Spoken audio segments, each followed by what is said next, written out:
세상은 우리에게 우연이 있다고 얘기합니다. 하지만 하나님의 목적과 계획 안에서는 우연은 없습니다. 사순절 두 번째 날 우리가 가슴 깊이 새겨야 할 중요한 사실은 우리는 우연의 산물이 아니라는 겁니다. 하나님은 우리를 모태에서부터, 아니 창세 전부터 계획하셨고 우리를 향한 목적을 가지고 계셨습니다. 부모님이 우리를 설령 계획하지 않았다 하여도 하나님은 우리를 계획하셨음을 믿을 수 있어야만 합니다.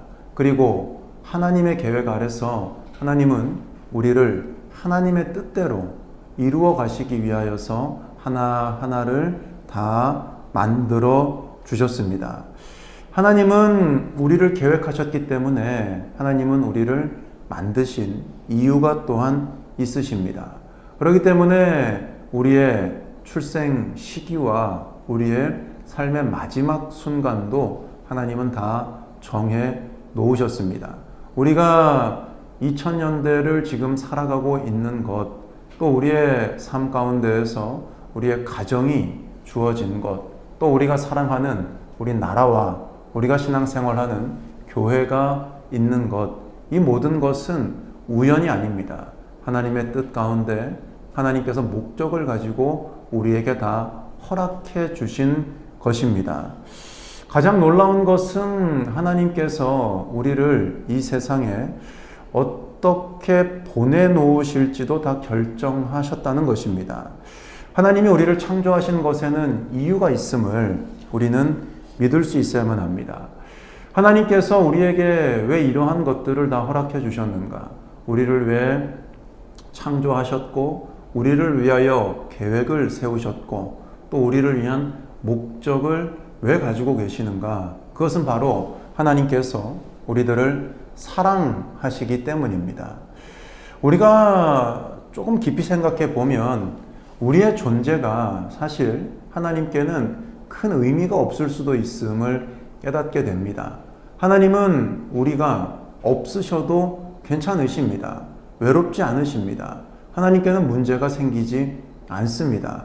우리가 일과를 통해서 함께 살펴보았듯이 우리가 하나님을 위하여 창조되었다고 해서 우리가 하나님께 무언가를 해드릴 수 있는 것은 아니죠.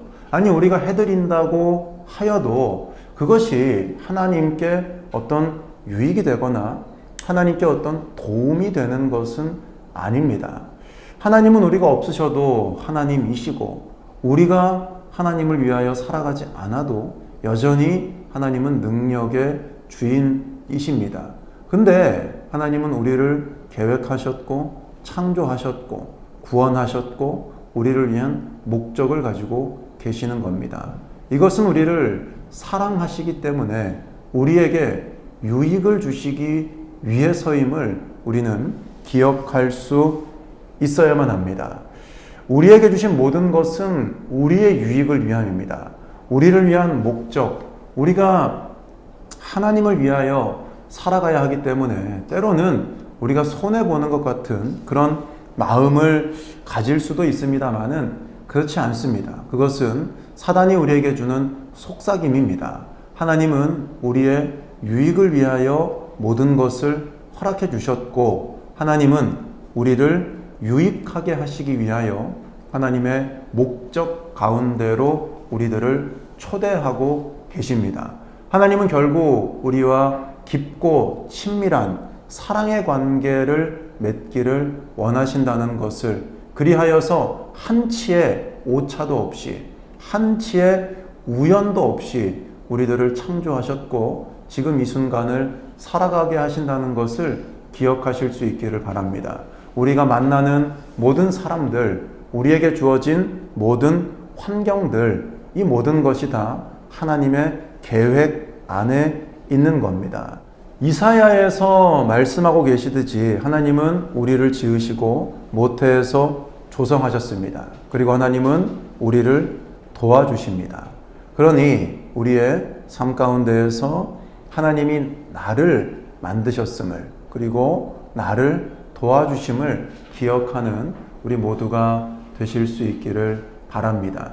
특별히 오늘 하루의 삶 가운데에서 우리를 향한 하나님의 사랑을 깊이 깨달으실 수 있기를, 오늘 나에게 주신 이 날은 우연의 산물이 아니라 하나님의 목적을 위하여 주신 하나님의 선물임을 기억하셔서 오늘 하루 하나님을 위하여 내가 어떤 열매를 맺어야 할지, 또 그 열매를 통하여서 하나님께서 나에게 어떤 유익을 주실지를 깊이 생각하시고, 그렇게 오늘 하루 하나님의 영광을 위하여 살아가는 우리 모두가 되시기를 바랍니다. 감사합니다.